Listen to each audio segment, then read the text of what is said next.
तो कहानी शुरू होती है 1954 से। हम एक आदमी को देखते हैं जिसका नाम रे क्रॉक होता है। रे ने अपनी जिंदगी में बहुत से काम किए। उसने एम्बुलेंस में ड्राइवर बनकर काम किया, म्यूजिकल बैंड में पियानो भी बजाया, सेल्समैन भी बनकर बहुत सी चीजों को बेचा और उसने प्रॉपर्टी का काम भी किया। आज रे की उम्र जब 52 साल की हो गई तो वो एक कंपनी में सेल्समैन के तौर पर जूसर ब्लेंडर बेचने का काम क्या करता था। उसने अपनी जिंदगी में कुछ पैसे भी बचा कर रखे थे ताकि वो अपने बुढ़ापे को आराम से गुजार सके। रे की वाइफ उसका हर काम में साथ दिया करती थी, मगर रे को अपनी जिंदगी में कुछ करना था। उसे आगे बढ़ने की लगन थी। वो हर वक्त सोचता रहता कि उसे कुछ तो जरूर करना चाहिए। एक दिन रे को उसके सेक्रेटरी का फोन आता है जो बताती है रे तुम्हें एक रेस्टोरेंट में जाकर 6 जूसर मशीन को देकर आना है। रे कहता है क्या 6? मुझे लगता है तुमने कुछ गलत सुना है। ऐसा करो मुझे उनका नंबर दो, मैं खुद ही पता कर लूंगा। सेक्रेटरी रे को उनका नंबर दे देती है। रे जब वहाँ पर कॉल करता है तो उसकी बात डिक नाम के आदमी से होती है जो रे से कहता है हाँ मैंने ही ऑर्डर दिया था जूसर मशीन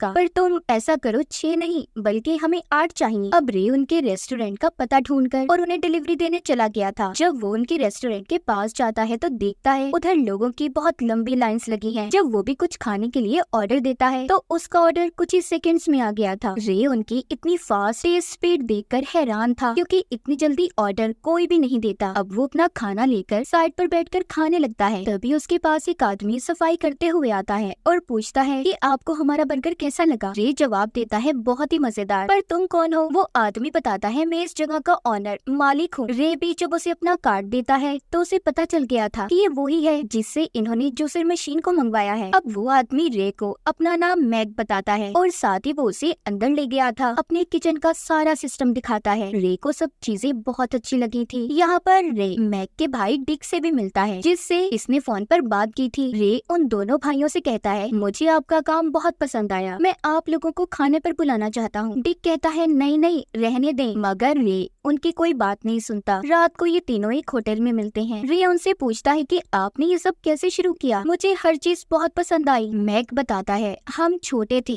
और बहुत भूखे, हमारे शहर में नौकरियों की कमी थी, इसलिए हम हॉलीवुड आ गए, मतलब फिल्मी दुनिया में जहाँ पर फिल्में बना करती थी। हमने उधर ट्रक ड्राइवर का काम शुरू किया और कुछ ही दिनों में बहुत से पैसे कमा लिए। फिर हमने उन पैसों से एक थिएटर खोलने का सोचा, मगर उस वक्त साल में 1 या 2 मूवीज ही रिलीज होती थी तो हमें नुकसान भी हो सकता था। तब हमने एक छोटा सा रेस्टोरेंट खोलने का सोचा, लेकिन वो शहर छोटा था, लोग भी कम थे, तो इसीलिए उधर हमारा ये काम भी न चल सका। फिर हमने सोचा कि क्यों ना एक बड़े शहर में अपना रेस्टोरेंट खोला जाए, मगर हमारे पास इतने पैसे नहीं थे, तो इसलिए हमने अपने उसी छोटे रेस्टोरेंट को उधर शिफ्ट कर लिया। हमने उसका नाम मैकडॉनल्ड्स रखा। जी हाँ, वही मैकडॉनल्ड्स जो आज पूरी दुनिया में फैला हुआ है। शुरू में तो हमारा काम बहुत अच्छा चला, मगर आहिस्ता आहिस्ता हमारी सेल कम होने लगी। उसकी वजह ये थी कि हमारा रेस्टोरेंट दरअसल ड्राइविंग रेस्टोरेंट था, जहाँ पर लोग अपनी गाड़ी में ही बैठे ऑर्डर करते और चीज उनके पास आ जाती, लेकिन हमारे ऑर्डर को यहाँ पर देर होने लगी। मैक बताता है कि उस वक्त हमारे मेन्यू में 27 आइटम्स थे, मगर हमें इस दौरान पता चला कि हमारी ज्यादा बिकने वाली चीजों में बर्गर, फ्राइज और सॉफ्ट ड्रिंक्स हैं। फिर हमने पेपर पैकिंग करना शुरू की और बर्तनों के झंझट को खत्म कर दिया। फिर हमने ये शुरू किया कि लोग आएं और अपना खाना लेकर जाएं, लेकिन हम ऐसा कुछ करना चाहते थे कि उस चीज में हमारा आइडिया हो, इस बारे में किसी को भी कुछ ना पता हो। हमने अपने कस्टमर्स के लिए ये सोचा कि हम उनका ऑर्डर 30 सेकंड में पूरा कर दिया करेंगे, जो हमारे लिए बहुत मुश्किल था, पर हमने किया। हम अपने सभी एम्प्लॉयज को एक जगह पर ले गए जहाँ पर हमने अपने किचन का डिजाइन बनाकर अपने एम्प्लॉयज की प्रैक्टिस करवाई। पहले तो हमें वक्त लगा, लेकिन हम जल्दी कामयाब हो गए। फिर हमने अपना किचन बिल्कुल वैसे बनवाया, लेकिन ये प्लान भी हमारा फेल हो गया। जब लोग हमारे पास गाड़ी के हॉर्न देकर डिलीवरी मांगने लगे तो हमने कहा आपको खुद आकर अपना ऑर्डर देना होगा, तो आधी से ज्यादा कस्टमर तो हमारे पास से ऐसे ही चले गए। फिर हमने सोचा कि पुराना तरीका ही ठीक है, लेकिन उसके लिए अब हम दोबारा से सब नहीं कर सकते थे, इसीलिए हमने दोबारा से ओपनिंग करने का सोचा ताकि लोगों को हमारे बारे में पता चले। कि तभी उधर बहुत से कीड़े आ गए जो लाइट्स की वजह से आए थे। सब लोग एक बार फिर चले गए, हमारा रेस्टोरेंट खाली हो गया। अगली सुबह हमारे पास एक बच्चा आया, उसने 3 बर्गर्स का ऑर्डर दिया। हालांकि हमारा रेस्टोरेंट बंद था, मगर हमने उसे फिर भी मना नहीं किया। फिर उसके बाद एक गाड़ी रुकी, फिर दूसरी, और इस तरह लाइन लग गई जो आज तक खत्म नहीं हुई। हमें इस काम को करते 30 साल हो गए हैं। अब उन दोनों भाइयों की पूरी कहानी सुनने के बाद रे वहाँ से चला जाता है। अगली सुबह रे उन दोनों भाइयों के पास वापस जाता है और कहता है कि आप लोगों को मैकडॉनल्ड्स की और भी फ्रेंचाइज खोलनी चाहिए, मतलब मुख्तलिफ शहरों में अपने इस नाम का रेस्टोरेंट। डिक कहता है कि हमने इसकी कोशिश की थी, मगर हमारा प्लान फेल रहा। रे पूछता है क्यों? डिक कहता है क्वालिटी कंट्रोल, हम इन चीजों को ठीक तरह से नहीं देख सकते कि हमारा हमारा नाम इस्तेमाल करने वाले लोग क्या बेचेंगे, क्या करेंगे। एक जगह पर हमने अपने नाम का रेस्टोरेंट भी खुलवाया तो वो कुछ अलग ही बेचने लगे। तो 50 घटिया रेस्टोरेंट खोलने से तो अच्छा है हमने सोचा कि जो अभी हमारे पास हैं, जिन पर हम खुद कंट्रोल कर सकते हैं, उन्हीं पर तवज्जो दें। तभी रे की नजर उधर लगी हुई एक पेंटिंग पर जाती है। रे जब उसके बारे में पूछता है तो वो बताती है ये हमारा एक आइडिया था अपने रेस्टोरेंट के लिए। उस बिल्डिंग पर येलो पीले रंग की रिंग्स लाइट लगी हुई थी। वो कहती है ऐसा ही एक रेस्टोरेंट और भी है। रे जब उस जगह पर जाकर रेस्टोरेंट को देखता है जिसमें पीले रंग की लाइट्स थी, उसे ये आइडिया कमाल लगता है। रे जब वापस आकर हर चीज के बारे में अपनी वाइफ को बताता है तो वो कहती है रे तुमने अपनी जिंदगी में बहुत मेहनत की है, बस अब सब छोड़ दो, अपनी फैमिली को वक्त दो। लेकिन रे बहुत मेहनती था, वो जिंदगी में आगे बढ़कर कुछ करना चाहता था, इसीलिए वो फिर से उन्हीं दोनों भाइयों के पास जाता है, मैक और डिक के पास। वो उन्हें बताता है मैं बहुत से शहरों में घूमा, हर शहर में एक चीज कॉमन आम थी, चर्च और अदालत। तो मेरे दिमाग में मैकडॉनल्ड्स को लेकर ये आइडिया आया, हम भी इसी तरह हर शहर में अपनी ब्रांच बनाएंगे जहाँ पर लोग अपनी फैमिली के साथ खाना खाएं और खूब एंजॉय करें और खूब मजे करें। तो मेरा मतलब साफ है, मैं आप लोगों के साथ मिलकर काम करना चाहता हूँ। वो दोनों भाई भी यही चाहते थे,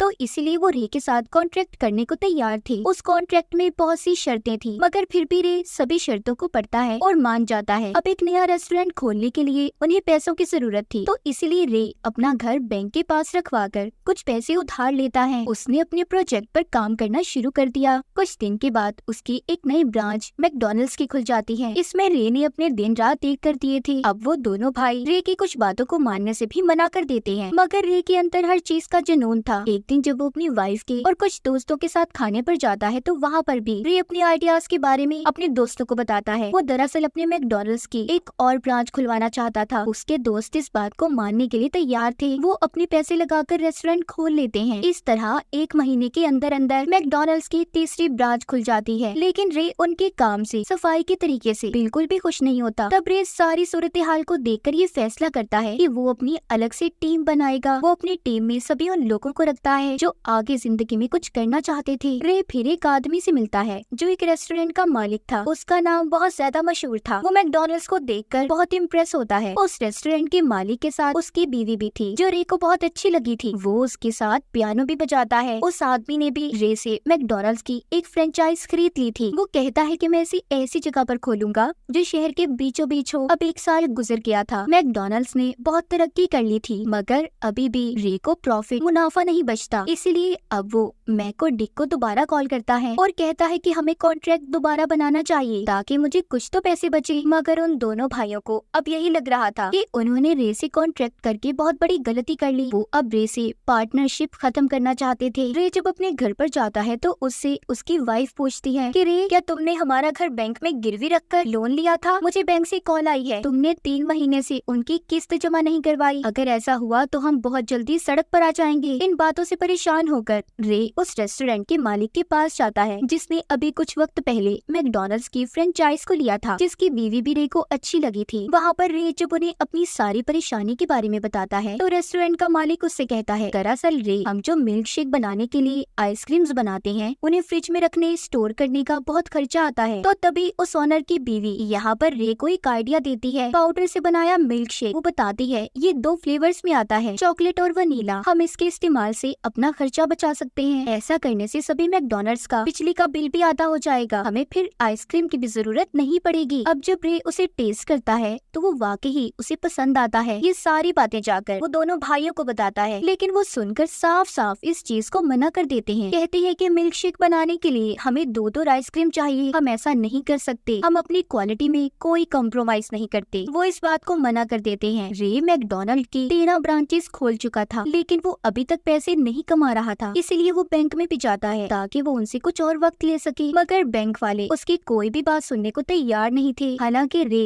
अपनी मजबूरी के बारे में भी बताता है, लेकिन वो उसकी कोई भी मदद नहीं कर सकते थे। तभी वहाँ पर एक आदमी बैठा रे की सारी बातें सुन लेता है। जब रे बैंक से बाहर आता है तो वो आदमी उसका पीछा करता है और रोककर कहता है मैंने तुम्हारी सारी बातों को सुना, अगर तुम इतना अच्छा बिजनेस करके भी पैसे नहीं कमा रहे, तुम्हें कोई मुनाफा नहीं बचता, तो तुम कुछ तो गलत कर रहे हो। मैंने मैकडॉनल्ड को देखा, वहाँ पर कई बार खाना खाया, मुझे समझ नहीं आ रही तो तुम गलती कहाँ पर कर रहे हो। अब वो आदमी रे के साथ उसके ऑफिस जाता है और उसके कॉन्ट्रैक्ट पेपर्स को पढ़ता है, जिसे पढ़कर रे से कहता है देखिए आपको अपने बिजनेस में अगर कुछ बदलाव लाने हैं तो आपको अपने पार्टनर्स मैक और डिक की इजाजत लेनी होगी। आपके कॉन्ट्रैक्ट में यही लिखा देखा है। अच्छा, जब आप किसी को अपने मैकडॉनल्ड की ब्रांच खोलने देते हैं तो क्या करना होता है? रे बताता है जिसको हमारा नाम चाहिए वो आदमी जमीन खरीदता है और रेस्टोरेंट बनाता है। फिर हम उसे 20 साल का मैकडॉनल्ड फ्रेंचाइज लाइसेंस देते हैं। साथ ही साथ हम उन्हें ट्रेनिंग देते हैं, अपनी मशीन्स के बारे में इस्तेमाल भी बताते हैं। वो आदमी रे की सारी बातें सुनकर कहता है, नहीं, इस तरह तो आप कभी भी ज्यादा प्रॉफिट नहीं कमा सकते। आप ये काम क्यों नहीं करते? आप खुद ही जमीन खरीदें और फिर जो आदमी फ्रेंचाइज को लेना चाहता है उसे आप किराए पर दें। इस तरह आप उस किराए से और भी जमीन ले सकते हैं तो आपका बिजनेस भी बढ़ेगा। और अगर वो लोग चीजों की क्वालिटी अच्छी नहीं रखते, आप उनके लाइसेंस को कैंसिल कर दें और फिर तो आपके पार्टनर्स मैक और डिक सब आपकी मुट्ठी में होंगे। रे कहता है, तुम्हारे कहने का मतलब अगर मैं ऐसे करूं तो दोनों भाई मैकडॉनल्ड के मालिक नहीं रहेंगे? वो आदमी कहता है, हाँ ऐसा ही है। अब रे उस आदमी की बात को मानकर एक और कंपनी खोलता है जिसका नाम वो फ्रेंचाइज रियलिटी कॉर्पोरेशन रखता है। जब ये बात मैक और डिक को पता चलती है तो उन्हें बहुत गुस्सा आता है। वो फोन पर रे से कहते हैं कि तुम मैकडॉनल्ड में कुछ भी नहीं बदल सकते। रे कहता है, मैं कुछ भी नहीं बदल रहा, वो सब आप ही करेंगे, मगर मैं बाहर ऊपर नीचे क्या हो रहा है सब मैं तय करूंगा। रे को इस तरह बहुत से इन्वेस्टर्स भी मिल गए थे। वो पाउडर मिल्क शेक भी बनाना शुरू कर देता है। जब इन सब के बारे में मैक और डिक को पता चलता है तो वो कहते हैं, देखो तुम गलत कर रहे हो, तुम किसी भी चीज में हमारी इजाजत नहीं लेते। रे कहता है, मैं तुम्हारे हुक्म पर चल चल कर थक गया हूँ, तुम मेरी तरक्की में रुकावट बनते हो, मैं तुम्हें कुछ भी कहूँ तुम साफ मना कर देते हो। इतना कहकर उसने फोन को बंद कर दिया था। इस तरह रे अपनी मर्जी के मुताबिक चलकर मैकडॉनल्ड की बहुत सी शाखों को खोल लेता है। जब इन सब के बारे में मैक और डिक को पता चलता है तो वो रे से कहते हैं कि तुमने हमारे आइडिया को चुराया है, सबसे फास्ट रेस सर्विस का आइडिया हमारा था। रे कहता है, तुम दोनों कभी भी आगे नहीं बढ़ सकते, तुम तरक्की ही नहीं करना चाहते, तो मैंने ये सब किया, बिजनेस के लिए रिस्क लेना पड़ता है और वो सब मैंने किया। रे कहता है, तुम मेरा कुछ नहीं बिगाड़ सकते। ये बात सुनकर मैक को डायबिटीज का अटैक आ जाता है क्योंकि उसे पहले ही शुगर थी। मैक को हॉस्पिटल में ले जाया जाता है